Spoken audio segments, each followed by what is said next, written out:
9월 15일 투자 뉴스입니다. 카카오엔터 IPO 기류 변화가 감지되고 있습니다. 웹툰 계열사 카카오 피코마 합병을 검토 중이라는 소식입니다. 삼성전자가 삼성 디스플레이로부터 운영자금 확보를 위해 20조 원을 차입한다고 공시했습니다.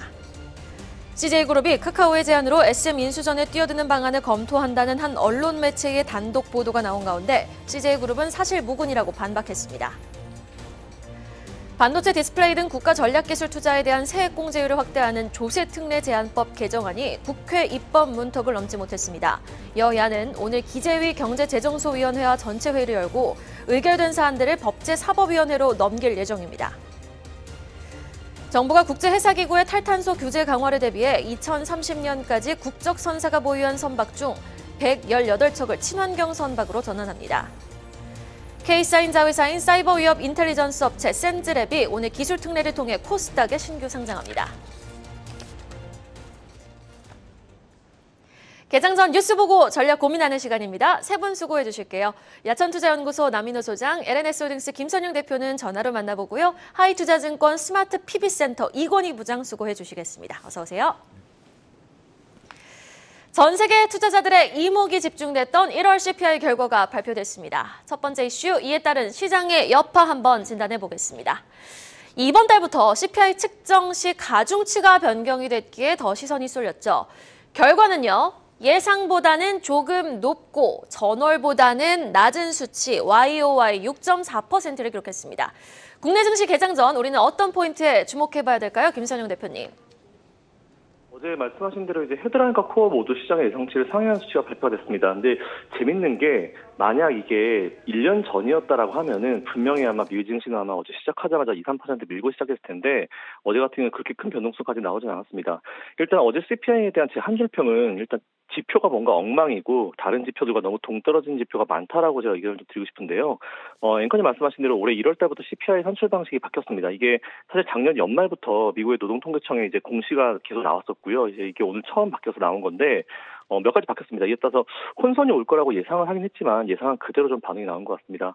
제가 어제 좀 전체적인 데이터를 살펴보고 특징적인 부분이 두 가지가 있었습니다. 사실 몇 가지 더 있었는데 일단 제일 특징적인 부분 두 가지가 첫 번째는 중고차 가격이었어요. 근데 보통 우리가 중고차 가격을 볼 때 메나인 지수라는 걸 보게 되는데 그게 최근에 2.5%까지 상승했습니다. 그래서 저는 메나인 지수가 올라서 중고차 가격이 좀 올랐겠네라고 싶었는데 중고차 가격이 어제 실제 발표한 건 1.9%가 떨어져서 이제 발표가 됐더라고요. 그래서 이게 도대체 어떤 기준이고 뭐로 기준을 했을까라는 부분이 좀 아직 의문이 풀리지 않은 상태고요.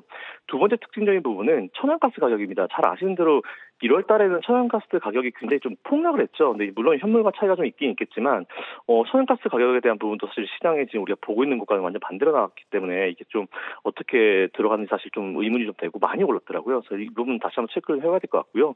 그리고 이것 때문에 사실은 그 새벽에 미증시가 굉장히 혼조세였습니다. 이게 도대체 좋은 거야 나쁜 거야 굉장히 혼조세였는데 일단 10년물 국채 같은 경우는 떨어지길래 제가 이거는 시장에서는 우선 이제 좀 긍정적으로 이번 CPI를 해석을 하는구나라고 생각했는데 만일 시장이 그렇게 뭔가 비둘기파적으로 생각을 하게 되면은 연준 위원들이나 보통 파월이랑 나와서 밸런스를 맞춰줍니다. 또 때마침 근데 오늘 새벽에 이제 세 분이 어떤 위원들의 멘트가 있었는데 일단 로리 로건 델러스 연준 총재 발표했었습니다. 이분은 매파고요. 물론 본인 하실 말씀 한 것 같습니다.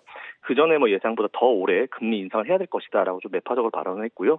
두 번째는 패트릭 가커 필라델피아 연준 총재. 이분은 좀 중도 그리고 살짝 비둘기파 느낌인데 당장 경기 침체 조짐이 보이지 않고 있다. 그리고 노동시장이 강세를 보이고 있고 따라서 연준이 대규모 실업 사태를 촉발하지 않으면서 인플레이션을 목표치인 2%로 끌어내릴 수 있다라는 비둘기파적 발언을 하면서 시장이 좀 반응을 한 것 같습니다.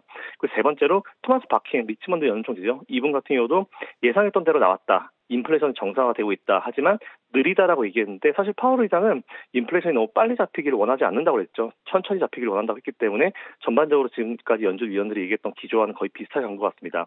일단 앞에서 말씀드린 대로 전체적인 좀 우리가 좀 살펴보면은 확실히 작년과 좀 많이 달라졌습니다. 만일 작년 같은 경우는 예상치보다 더 많이 나오게 되는 경우는 이제 지수가 급락을 해버리거든요. 물론 되게 재밌는 게 비슷한 케이스가 작년 연말에도 있었던 것 같은데 그때 당시에도 이제 CPI 지수 자체는 헤드라인과 코어 자체는 떨어졌는데 예상치보다 높게 나오면서 지수가 그때 정말 급락을 했었거든요. 근데 어제는 그러지 않았다는 부분 그리고 강하지가 않지만 막판에 미증시가 좀 끌어올리고 마감했다라는 부분은 좀 긍정적으로 해석할 수 있을 것 같고요.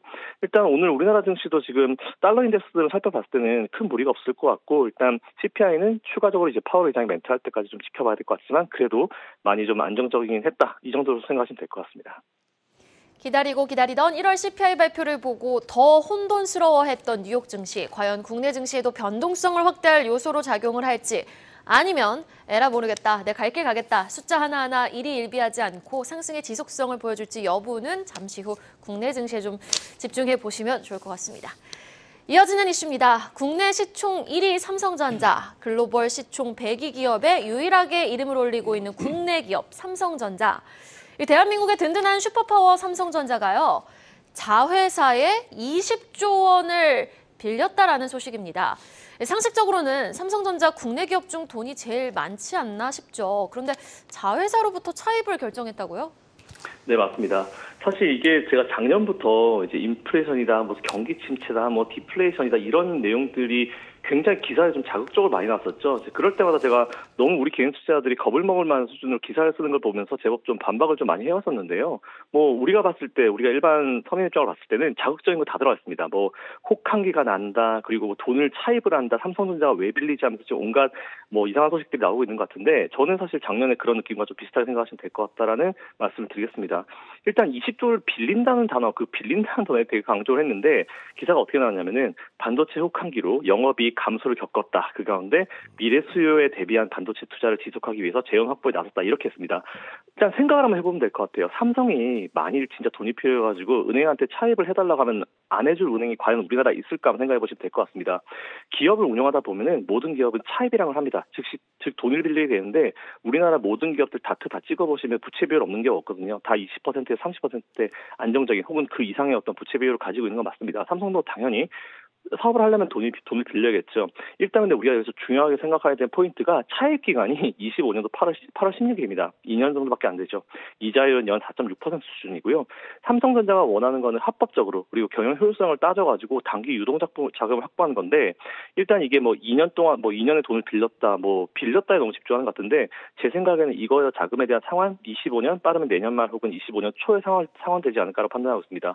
이것보다 더 심각한 소식이 뭐냐면은 사실 삼성전자 20조 빌린 거는 이건 큰 문제가 될 기사가 전혀 아니고요. 이거보다 더 심각한 건 K-칩스법입니다. K-칩스법 이번 2월 달에 통과를 분명히 해야 된다고 저희 방송에서도 굉장히 저도 많이 강조했고 우리 프로그램도 강조를 많이 했었는데 이게 지금 2월 안에 통과가 쉽지 않을 것이라는 소식이 나오고 있습니다. 그래서 이거에 대해서는 사실 제가 다른 멘트 드릴 거 없을 것 같고요. 예전에 고 이건희 회장님께서 뭐 어떤 말씀하셨냐면은 도와주지 못한 명정 남의 발목 잡지 말자라는 멘트를 하신 적이 있습니다. 이에 따라서 어쨌든 다른 나라들 다 지금 반도체 밀어주고 있고 경쟁이 엄청나게 심화되고 있는데 우리나라만 지금 이렇게 못하고 있다는 건 분명히 문제가 있는 부분이거든요. 그렇기 때문에 이거는 뭐 정치적으로 해석할 부분은 절대 아니고 어쨌든 우리나라의 잘 나간 산업들, 우리나라가 잘하는 부분은 좀 정부 차원에서 그리고 정치권 차원에서 좀 많이 밀어줘야 된다라고 생각하고 있기 때문에 K-칩스법 최대한 빨리 통과가 됐으면 좋겠다는 그런 개인적인 생각을 가지고 있습니다.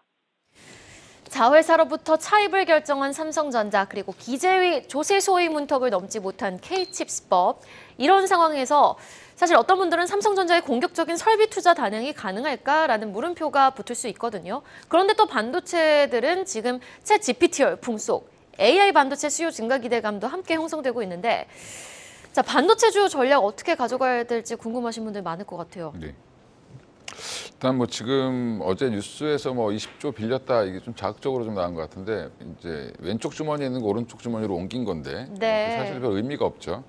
그리고 지금 보면 삼성전자가 연간 투자 금액과 급여만 해도 1년에 한 70조 정도를 쓰고 있거든요. 그러면 이 자체는 20조 정도는 여유자금 확보 정도로 보시면 되고 단기적으로 지금 국내 삼성전자 보유 현금이 좀 줄었다라는 부분은 좀 뭐 다들 인지하실 수 있는데 내부적으로 전체로 보면 뭐 돈은 많이 있는데 이제 이게 법인마다 따로 보유하고 있고 뭐 금융상품에도 들어가 있고 여러 가지 이제 좀 그런 것들이 그러다 보니까 오히려 이제 디스플레이 쪽에서 잠깐 좀 일시적으로 빌려서 오히려 은행에 이자를 주는 것보다는 본인이 지분을 85% 이상 갖고 있는 자회사에게 이제 이자를 주는 게 더 낫겠죠. 그럼 삼성 디스플레이도 이자가 가는 거죠? 예, 이자를 받습니다. 삼성전자로부터 받는데 네. 결국에 이제 연결되어 있는 법인이기 때문에 사실은 부채로 잡히지도 않습니다. 그러니까 지금 현재 장기 차입 금액으로 이제 삼성전자가 갖고 있는 거는 약 한 5천억 정도밖에 안 되기 때문에 이 정도의 규모의 회사가 5천억 정도의 장기 차입금을 갖고 있다라고 하면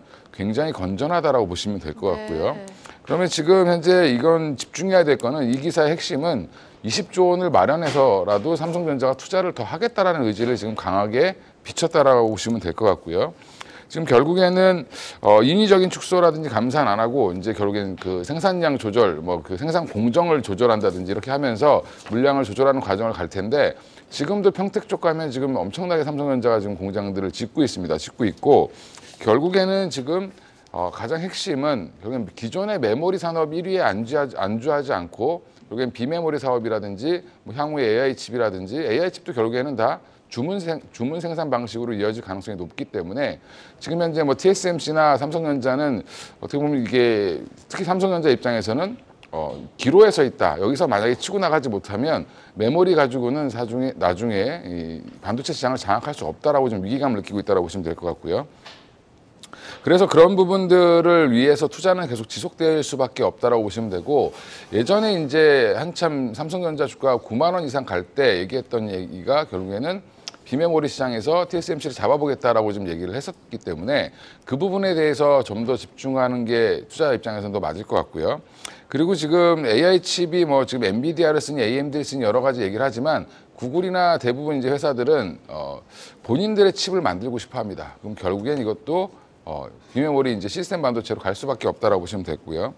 그러면 이제 삼성전자 입장에서는 AI 칩이라든지 기존에 어제 최근에 기사가 많이 나왔는데 고대역 밴드, 고대역의 이제 광폭 고대역 이제 메모리 반도체인 HBM 반도체 이쪽에 대한 기대감이 있는데 시장에서 이쪽도 마찬가지로 시장이 커질 걸로 예상을 하면 오히려 투자자 입장에서는 앞으로 시장이 커질 수 있는 이쪽에 삼성전자가 얼마나 더 투자를 할 거며 관계된 회사가 어딘지를 계속 찾는 노력을 하는 게 더 중요할 걸로 보이고 있습니다.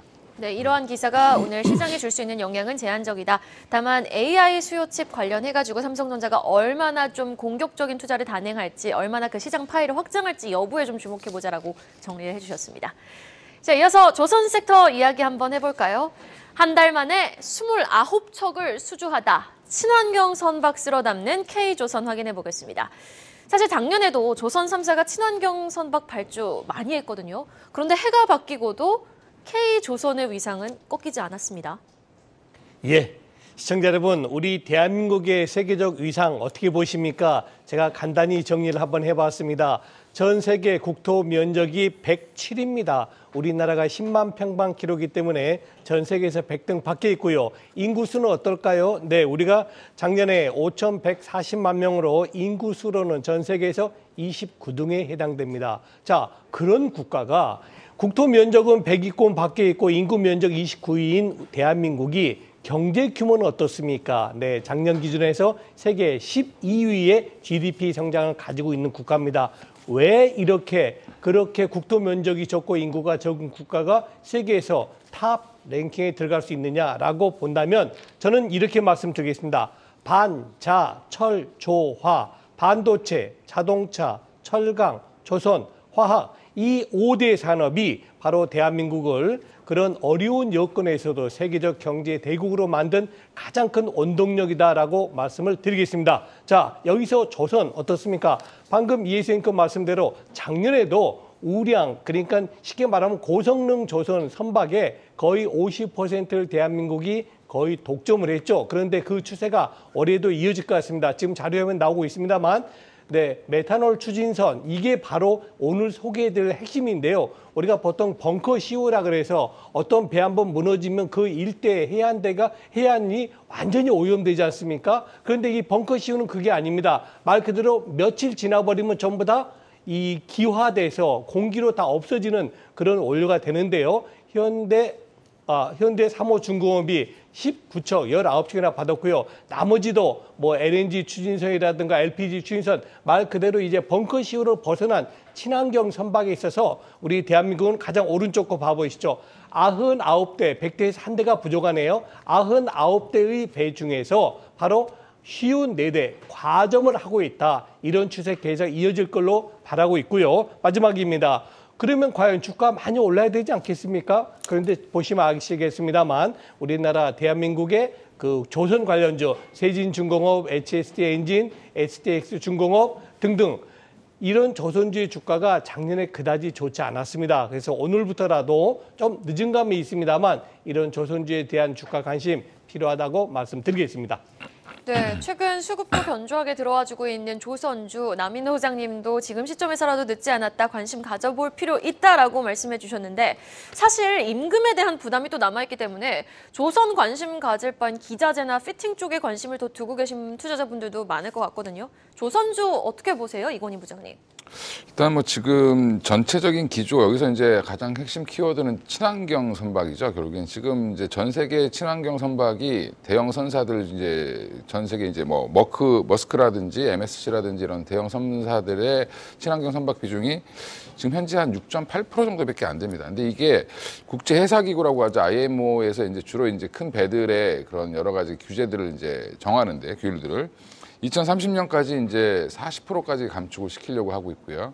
그다음에 2050년까지 70%까지 감축을 시키려고 하고 있는데 기존에 그런 배들은 뭘 썼냐? 벙커CU라는 걸 썼습니다. 근데 벙커CU가 굉장히 오염물질이 많이 나옵니다. 네, 그래서 이게 이제 사실은 기름으로 보면 엄청난 기름을 떼야 되는 그 큰 선박들 입장에서는 벙커CU가 싼 기름을 써서라도 이제 움직이는 그런 엔진을 만들었었는데 지금 기존에 이런 벙커CU를 이제 줄이고 친환경 선박으로 가는 과정에서 또다시 한번 우리나라 K조선 이제 업체들이 한 번 더 발돋움할 수 있는 성장의 발판을 만들 수 있다라고 좀 보고 있고요.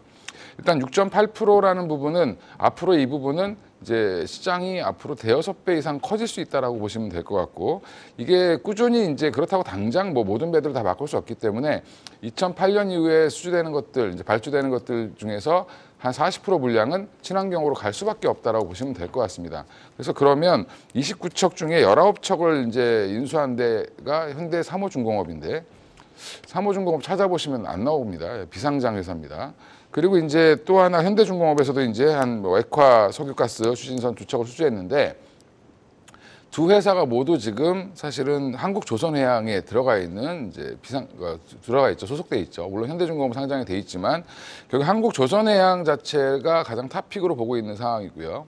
그러면 친환경 선박을 지금 주도하는 데는 물론 대우조선해양이나 삼성중공업도 다 하겠지만 지금 현재 가장 우위에 서 있는 건 한국조선해양이라고 보시고 그럼 한국조선해양에 뭐 여러 가지 납품하고 있는 회사들도 같이 보시는 게 맞겠죠. 근데 지금 현재로서는 한국조선해양은 좀 긴 관점, 긴 호흡으로 이게 수주는 계속 꾸준히 늘어나면서 수주 잔고를 확인하면서 어떻게 보면 대응하시는 방법이 좀 적절하다. 그래서 최근에 좀 많이 빠져 있기 때문에 충분히 매수 타이밍은 좀 잡을 수 있다라고 생각을 하고 있습니다. 네. 알겠습니다. 일단은 한국조선해양을 탑픽 종목으로 제시를 해주셨습니다. 다음 소식 볼까요? 점입가경, 날이 지날수록 뜨거워져만 가는 SM쟁탈전 뉴스 업데이트 해보도록 하겠습니다. 카카오가 SM엔터 인수전에 CJ그룹을 우군으로 삼는 방안을 검토하고 있다는 소식이 전해졌습니다. 물론 한 언론사의 단독 보도였는데 이 상황 지금 어떻게 흘러가고 있는 겁니까? 좀 자세히 전해주시죠.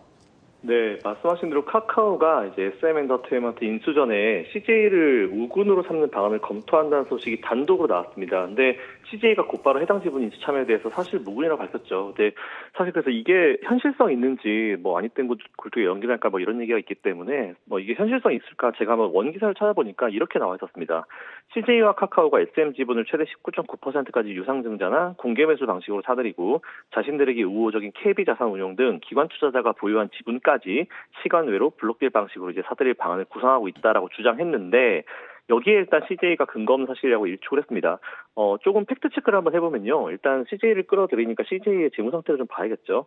22년도 연말 기준으로 순차입금이 2조 1,200억 원입니다. 이거는 차입금 기준이 21년도보다 3.6배가 증가한 수치고요. 엄청나게 많이 증가했죠.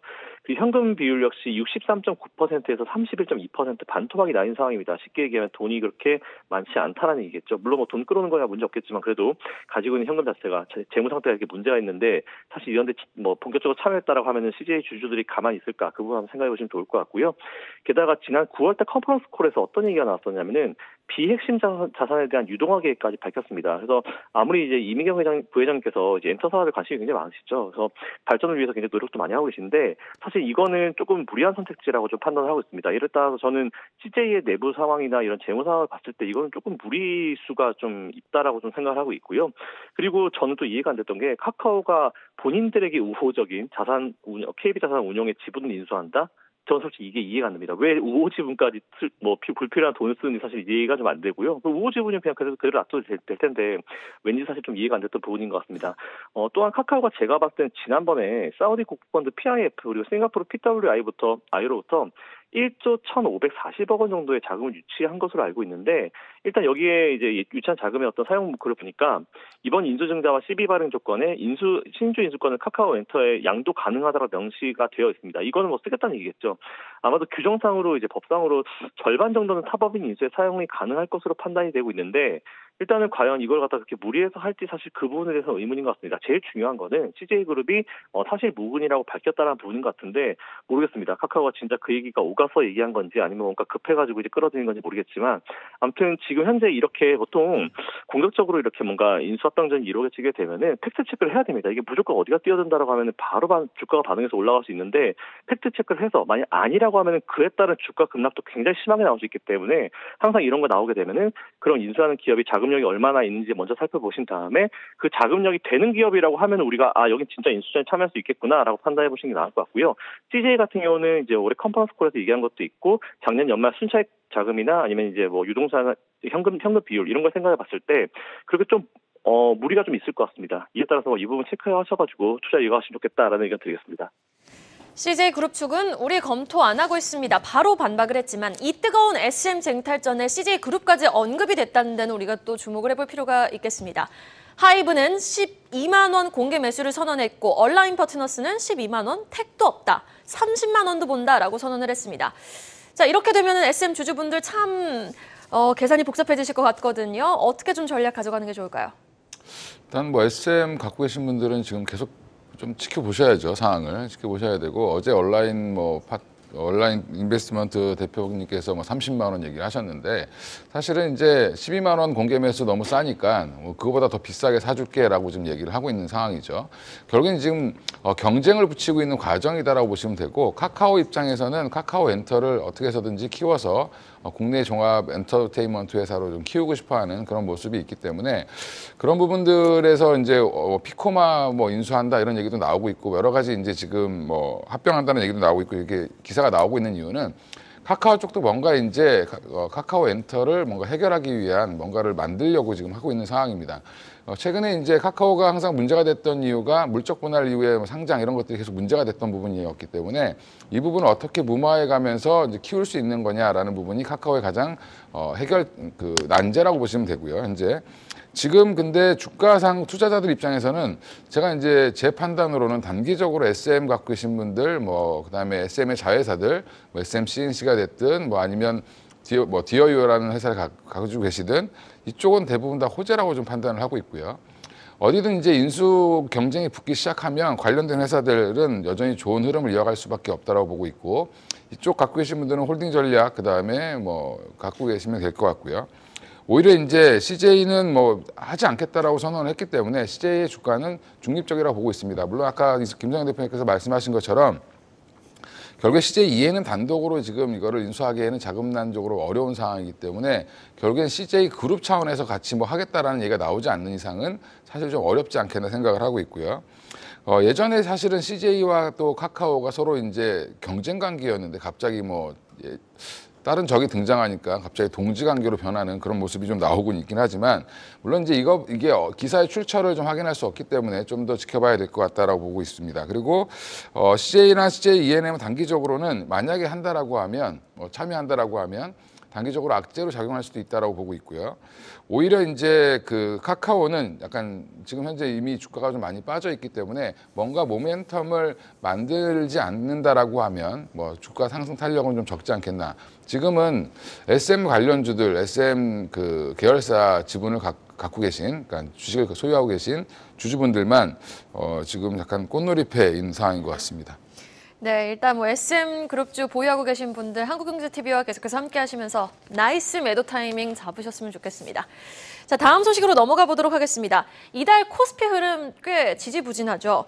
그런데 가치주 위주로 포트폴리오를 좀 구성해 보면 좋겠다라는 조언이 나오고 있어요. 네. 우리 종합주가 지수가 금년 초에 2200포인트에서 이제 2500포인트까지 올라간 동안에는 가치주, 성장주 모두 올랐습니다. 사실 저는 가치주하고 성장주 구별이 뭔지 정확히 잘 모르겠습니다. 그러나 일단 퍼 혹은 PBR 기준에서 낮은 숫자를 가진 기업을 우리가 보통 가치주라고 하고 또 그 퍼라든가 PBR이 높은 기업이 이제 성장주라고 대변한다면 그동안에는 둘 다 같이 올랐습니다만 지금 2,500이라는 강력한 저항선에 맞이해서 어떤 쪽이 더 유리할 건가라고 보셔야 될 것 같습니다. 자, 오늘 새벽에 마감된 미국 증시 어떻습니까? 혼조로 끝났죠? 이유가 뭘까요? CPI, 소비자 물가지수가 전년 동기 대비해서 6.4%. 옛날 같았으면 난리 날 숫자죠. 그러나 이 이야기가 주는 암시한 게 뭡니까? 일단 금리 상승이 이제는 마무리되는 국면이 아니다라는 겁니다. 오히려 6.4가 됐기 때문에 미국 그 FOMC에서 앞으로 2번 내지 3번을 더 올릴 수도 있다 이런 분위기입니다. 그래서 지금은 오히려 향후 여건을 본다면은 성장주보다는 가치주 쪽이 조금 더 유리하지 않겠느냐. 그렇다면 아까 잠깐 화면에 나왔던 대로 철강이라든가 운송이라든가 조선업종이 기타 성장주보다는 조금 더 유리한 그런 여건이 될 것이다. 이런 기사 내용이 되겠습니다. 네, 그렇다면 이건희 부장님 그 가운데서도 눈여겨볼 만한 종목이 있을까요? 저는 뭐 일단 이 기사 전반의 분위기는 좀 동의하진 않는데. 예. 근데 이제 그래도 이 와중에 포스코홀딩스라든지 뭐 페노션 그다음에 한국조선해양을 좀 주목해 볼 필요가 있다고 생각하고 있고요. 그건 이제 중국의 경제 활동이 재개되면서 이제 산업들이 다시 이제 활발하게 움직이고 있고 구리 가격이 반등하고 있고 원자재 가격이 들썩이고 있기 때문에 관련 종목들은 여전히 이제 물론 포스코홀딩스는 그 외에 이제 다른 2차 전지 뭐 모멘텀도 갖고 있지만 그래서 대표적인 종목 위주로 좀 보시면 될 것 같고 일부 편입을 해서 조금 그 포트에 담아놓는 건 당연히 필요하다라고 생각하고 있습니다. 그래서 아까 말씀드린 한국조선해양, 포스코홀딩스, 페노션 중심으로 보시면 될 것 같습니다. 네, 알겠습니다. 마지막 기사 확인해 보죠.